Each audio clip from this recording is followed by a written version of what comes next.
recently I know there was a Microsoft Exchange attack, and I know a lot of our customers and a lot of people around the world, use Microsoft Exchange.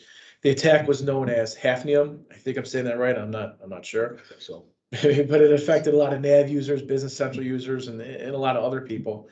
Now, I've heard that in special cases, the FBI was granted permission to actually go into your database if you were attacked and try to clean up whatever they could.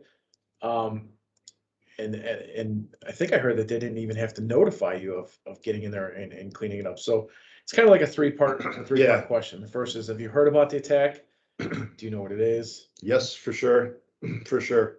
All right. The second part is it true the FBI was granted access and they did not need to inform the actual owner? And then answer those. We'll get into the third part. Yeah. So it's a yes or no answer to that. Yeah.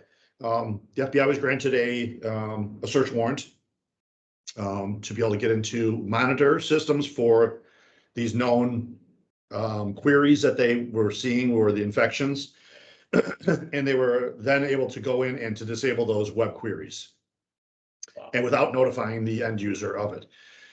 Now, after the fact, they had to notify them after they did that. So these people did get letters from the FBI saying what they did, what they didn't do, and what they were authorized not to, what they were able to do as part of this search warrant, and what they weren't. What they were was to disable these web scripts. What they weren't was look at your data or get anything personal off of your system. Wow. Yeah, so it's a yes or no question, that one. So yeah, they got a piece, but they weren't able to just giving you the full reign to do whatever they wanted to. And I'm assuming it's that was important to kind of stop the spread of that, right? Like in order to ensure that it didn't continue to infect other computers, other networks. Yeah, I think what they found out is that a lot of people weren't patching the systems. They weren't taking these seriously, and so many of these systems they were determining were government or DOD, and they determined that, okay, this is national security now. These are like companies that are doing work for the government that aren't taking the, and fixing this stuff. And it became a national security thing that we got to do this if they're not, if the So end it could users have aren't. granted them access into the actual government database. Yes, yeah, or whatever they were basically working on for them. That so that's why this was done. But it is a little scary.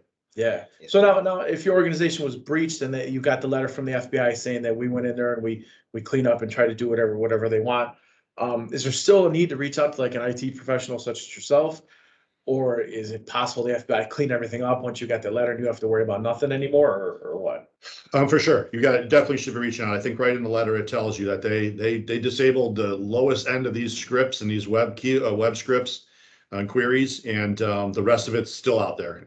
We've seen it personally on a couple of systems, and we had to get in there and do cleanup after the fact to get rid of all the rest of it that was under the hood that could have possibly started over again or opened up other doors to other things. So you should definitely, if you have any signs of it or received a letter, don't just assume it's cleaned up and you're good.